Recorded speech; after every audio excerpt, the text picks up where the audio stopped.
চুলায় চা বসিয়ে ঝটপট এই বিস্কিটগুলো তৈরি করে নিতে পারেন। এটা খেতে অনেক বেশি সুস্বাদু এবং কম সময়ে এটা তৈরি করা যায়।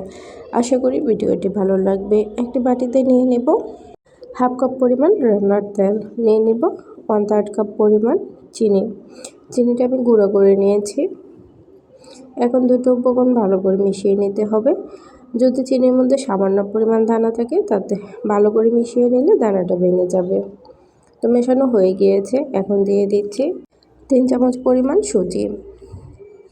এখানে সুজি দিলে এটা খেতে কিন্তু অনেক বেশি ক্রিস্পি হয়।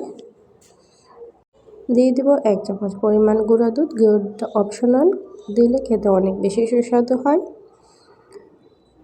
এখন সবগুলো উপকরণ ভালো করে মিশিয়ে নিচ্ছি। আপনারা চাইলে হ্যান্ড ওয়াশার দিয়েও এটা করে নিতে পারেন। এখন দিয়ে দেবো 1/4 টিস্পুন পরিমাণ বেকিং পাউডার এবং 1 কাপ পরিমাণ আটা। আটার পরিবর্তে আপনারা চাইলে ময়দা দিয়েও করে নিতে পারেন। আমি আজকে আটা দিয়েই করে নিচ্ছি। এখন সবগুলো উপকরণ ভালো করে মিশিয়ে নেব।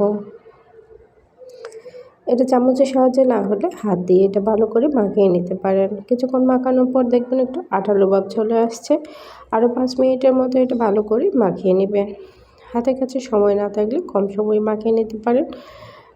যদি আপনার কাছে মনে হয় এটা একটু শক্ত হয়ে আসছে, এই পর্যায়ে 1 চামচ পরিমাণ দুধ দিয়ে দিবেন। তাতে দেখবেন যে এটা একদম মসৃণ একটি ভাব চলে আসছে। এখন ছোট ছোট করে হাতে গোল করে নিচ্ছি এবং একটু চ্যাপ্টা করে নেব।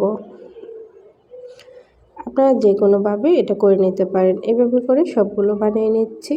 তো সবগুলো বানানো হয়ে গেলে উপর থেকে একটু সামান্য পরিমাণ ডিমের কুসুম ভেঙে ব্রাশ করে নিচ্ছি। উপর থেকে কিছু সাদা তেল দিয়ে দিচ্ছি। এটা কিন্তু অপশনাল, দেখতে অনেক সুন্দর লাগে তাই আমি দিয়ে দিচ্ছি। তো এটা ওভেনে দিয়ে 15 মিনিটের মতো 150 ডিগ্রি তাপমাত্রায় বেক করে নিয়েছি। তো বিস্কিটগুলো কেমন হয়েছে অবশ্যই কমেন্ট করে জানাবেন। যদি সামান্য পরিমাণ ভালো লাগে থাকে লাইক, কমেন্ট, শেয়ার করবেন।